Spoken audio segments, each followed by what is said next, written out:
Hello, my name is Noah Coley, and I am presenting the idea that social networking sites, like any other business enterprise, must make reasonable efforts to protect the public. As defined in the International Journal of Environmental Research and Public Health, social networking sites are virtual communities where users create individual public profiles and interact with real life friends and meet other people based on shared interests. As we know it, social media is deeply involved in all aspects of our lives. Its effect can be both positive and negative depending on how it is used. Normally, social networking sites are used as a communicative device to share information and about what or how we are doing with our peers or others around the world. However, in other situations, it can be used negatively, such as being mean to others, like bullying, spreading false information, or even enticing violence or inciting violence. Social networking sites themselves are tools, while people themselves are users. In most cases, the creator cannot oversee all of the users to ensure that the tool is used as intended. It's like trying to use a hammer as a frisbee, or even a plate as a frisbee. It just wouldn't work. Unlike other tools, the majority of consistently used social media undergoes multiple updates during a year and have teams to do maintenance whenever necessary. This means the business behind them could govern how the site is used and what information is seen. Doing so, the creators or maintainers of these sites could potentially make a valid effort in protecting the public in terms of reducing the amount of negative or violent information that is able to spread. A good case to display would be the Unite the Right rally that occurred in Charlottesville, Virginia in 2017.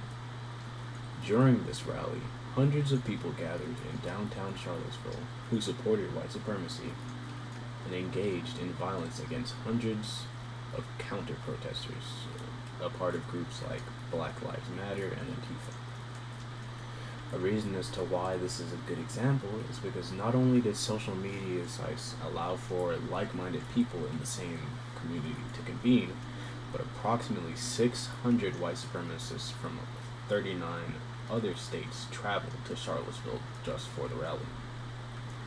This allowed for 12 heavily armed militia groups to attend, 11 of which supported the Unite the Right's cause, and multiple occurrences of unmitigated violence such as physical assault, directed gunfire, and even a car being rammed into a group to happen.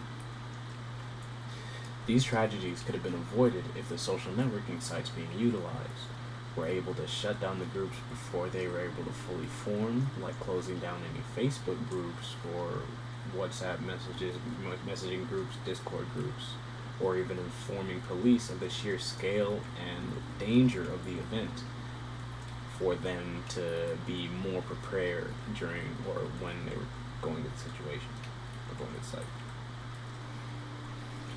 Social networking sites are also a very unfortunate segue to cyberbullying. Since these sites are used by all ages, people can continue bullying which may have occurred at school or work into online communities. Cyberbullying is in fact so effective that based on the CDC's youth suicide statistics in 2016, it increased suicidal thoughts by 14.3 percentage points and suicide attempts by 6.4 percentage points.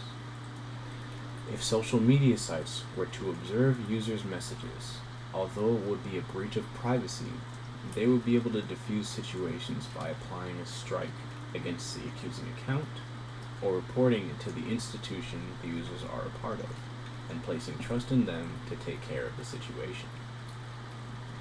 To practically monitor posts and messages of thousands of impartial or thousands of people, hundreds of thousands of impartial message monitors would be required, as they would be needed to ensure that the messages that they are reading are actually bullying cases or not.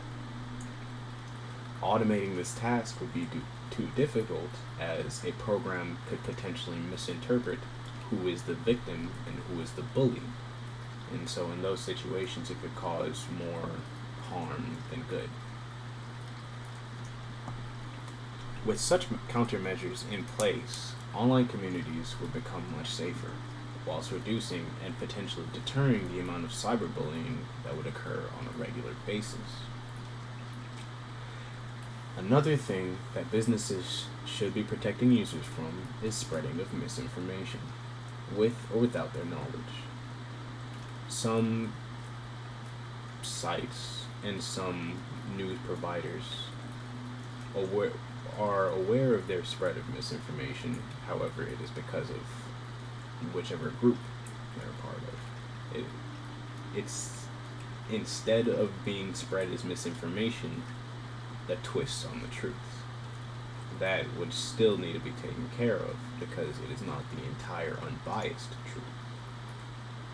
However, through simple likes and shares, dramatized and falsified information can be spread through a normal user's network of friends or family. With such an easy method of sharing, practically anyone could create a piece of untrue information and convince others within the community that it's real and to share. An example of this would be the use of creepypastas between users.